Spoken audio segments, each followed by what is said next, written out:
Hey guys, Kimsey again. I am back sharing some information about viral infections. In our last video, we talked about the two different types of viral infections, acute and chronic. And we started to get into how our immune system, the specific immune responses that occur in order to address and eliminate acute viral infections, as well as keep chronic infections at bay.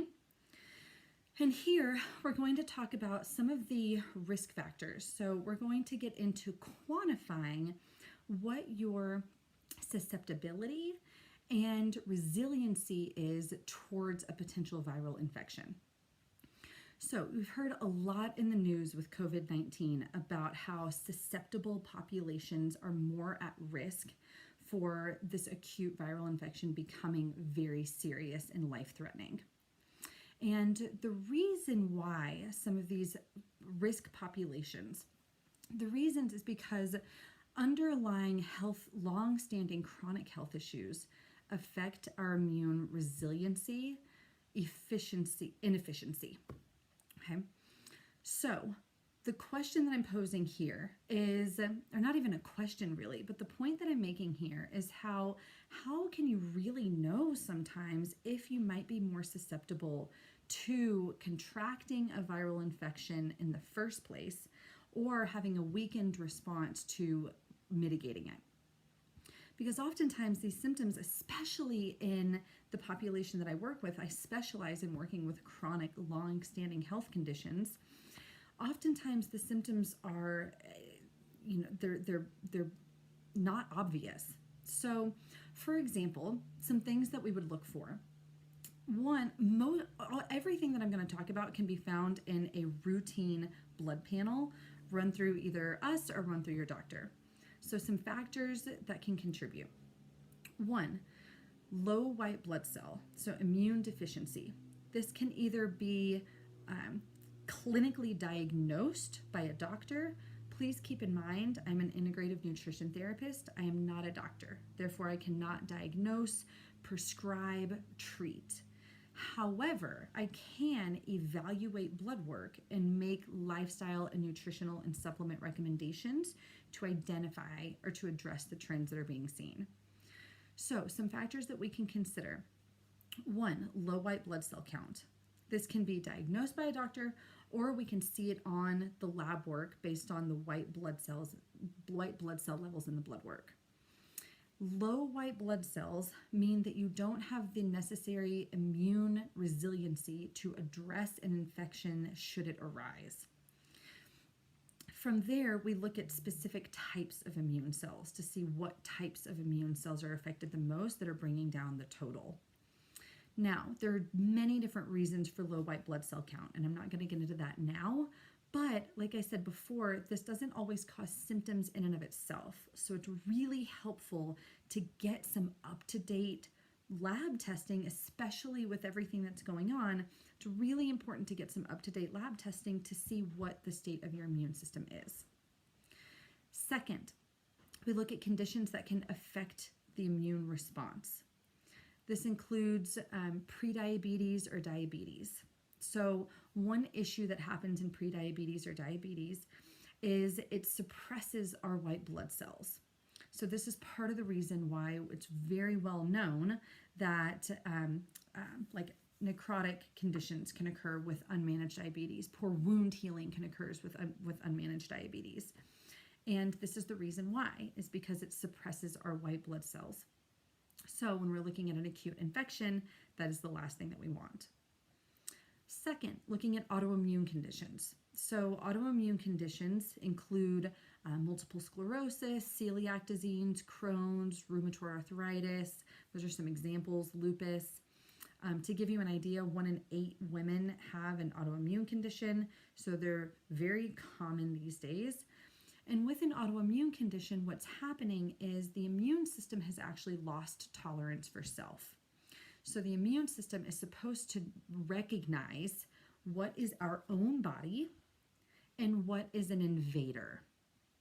It keeps our own body safe and it attacks invaders. With autoimmune condition, due to a variety of different factors, that becomes confused. And the immune system now begins attacking self. Where that happens determines the autoimmune condition that's diagnosed. So, nonetheless, as you can probably tell, there is an inherent immune dysregulation that is occurring with autoimmune conditions. And it's worth noting that stealth chronic infections, often viral in nature, please understand, different from an acute infection like COVID, but nonetheless, stealth chronic viral infections are often at the root of many autoimmune conditions. Now, there has to be DNA susceptibility, genetic susceptibility. There's often many other factors that go along with that. But nonetheless, in the last video, we talked about stealth chronic viral infections. So I wanted to bring that up here. So autoimmune conditions, the inherent immune dysregulation and the imbalance of our innate to humoral immune response, as well as our body's ability, our immune system's ability to resolve that response, that can make a person more susceptible to an acute infection, viral, bacterial, anything. Okay, next, we look at nutrient deficiencies. So anybody listening, look at your fingernails right now. If you have white lines on your fingernails, that is a dead giveaway of a zinc deficiency. Zinc is one of the most important nutrients for the immune system, okay? So pop some zinc citrate, 10-15 milligrams to start off with, that'll help. Vitamin C, looking at vitamin C. When you brush your teeth, do your gums bleed? That can sometimes be an indication of vitamin C deficiency. Now, obviously it can also be gingivitis. It could be something else, but nonetheless, could be vitamin C. And even if it is gingivitis, vitamin C will help. So vitamin C, it's a water-soluble vitamin. It's extremely easy in that case. What I mean by that is we can't store it. Therefore, it's extremely easy for a deficiency to arise. So looking at nutrient deficiencies is a big factor with this, okay? And then third, we can look at some other very common factors. Oh, you know what? I should mention vitamin D deficiency is really big too. I live in Denver, and with the altitude and our proximity to the equator, it's vitamin D deficiency is very common here. Vitamin D is really important for balancing an immune response and having an appropriately functioning immune system. Okay. Now, some other factors that we can look at on just your basic blood panel. So if you have these records from your doctor, like a routine physical, go look at them. If not, it's worth considering getting a new panel run, a current panel run, to evaluate your susceptibility to a viral infection and your resiliency should you contract an infection. Okay. So other factors to look at: thyroid health. Thyroid controls the replication of many different kinds of cells, immune system included. We can also look at liver function, so liver and kidney function. Certain immune cells are most robust in the liver, so having liver issues can predispose to poor resiliency towards an infection. We can also get an idea of nutrient status from the blood tests that are run, and then other possible contributing factors. Other factors to consider that you wouldn't find on a blood panel: hypertension. I talked about that in the previous video, how this can predispose to not only COVID, but other infections. Mood disorders, so loneliness, depression, these significantly, and it's well documented that these also suppress the immune system. Interesting side note, we're still not sure which is coming first, the chicken or the egg, if the suppressed immune system and chronic inflammation is associated with the depression or vice versa. But we also know that loneliness is a bigger risk factor for heart disease and chronic illness than smoking is. So with this whole social distancing, that does not mean social isolation, right? Zoom calls, social media, phone calls, anything.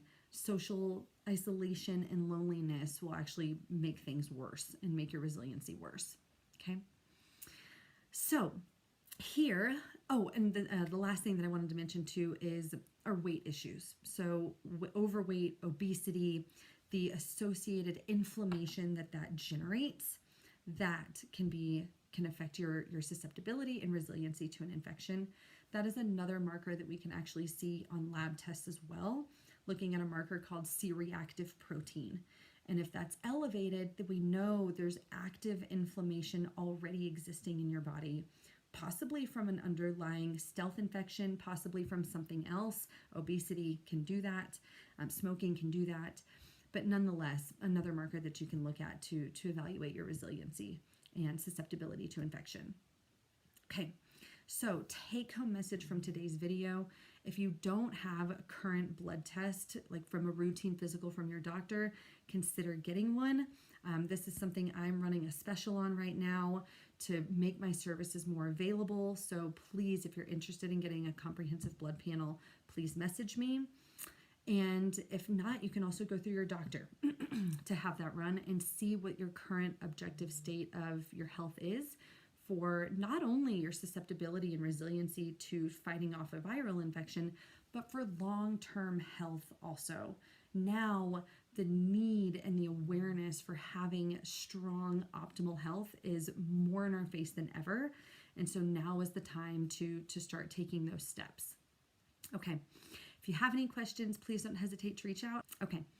In our next video, we're going to talk about the immune system, and we'll talk specifically about what nutrients are antiviral and what nutrients can support the needed pathways, T cells specifically, sometimes B cell responses of our own immune system, so that our immune system can help fight viruses, and nutrients that like antiviral herbs that can also help with viral infections.